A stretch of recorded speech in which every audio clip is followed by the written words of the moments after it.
ডিম প্রেমীদের জন্য আবার একটা ডিমের অসাধারণ রেসিপি। রুটি, পরোটা বা আমার মনে হয় ফ্রাইড রাইসের সাথেও এটা কিন্তু অসাধারণ যাবে। আমি সাধারণত রুটি বা পরোটার সাথেই এটা খেয়ে থাকি। কি যে ভালো লাগে খেতে, কি বলবো তোমাদের। এখানে আমি 3টে মতো ডিমকে সেদ্ধ করে কুচি করে নিয়েছি।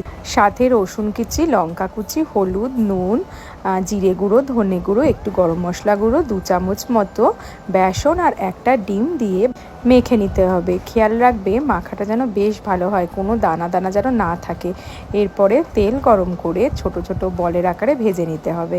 ডিম দেয়া আছে বলে তেলে কিন্তু বেশ অনেকটা ফেনাও তৈরি হয়েছে। এবার সেই তেলের মধ্যেই বেশ অনেকটা রসুন কুচি, ক্যাপসিকাম, পেঁয়াজ, বেল পেপার্স, তার সাথে নুন, গোলমরিচ দিয়ে ভালো করে ভেজে নিয়ে অ্যাড করব আমি এখানে সয়া সস আর শেজওয়ান সস। যেহেতু এটা বেশ ঝাল ঝাল হয় তাই জন্য শেজওয়ান সস ইউজ করেছি। তোমরা যদি ঝাল কম খেতে চাও তাহলে টমেটো সসও দিতে পারো, তবে আমার মনে হয় শেজওয়ান সস দিলে কিন্তু এটা বেশি ভালো খেতে লাগে।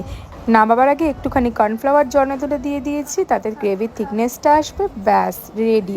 বাড়িতে ট্রাই করে জানিও কিন্তু কেমন লাগলো।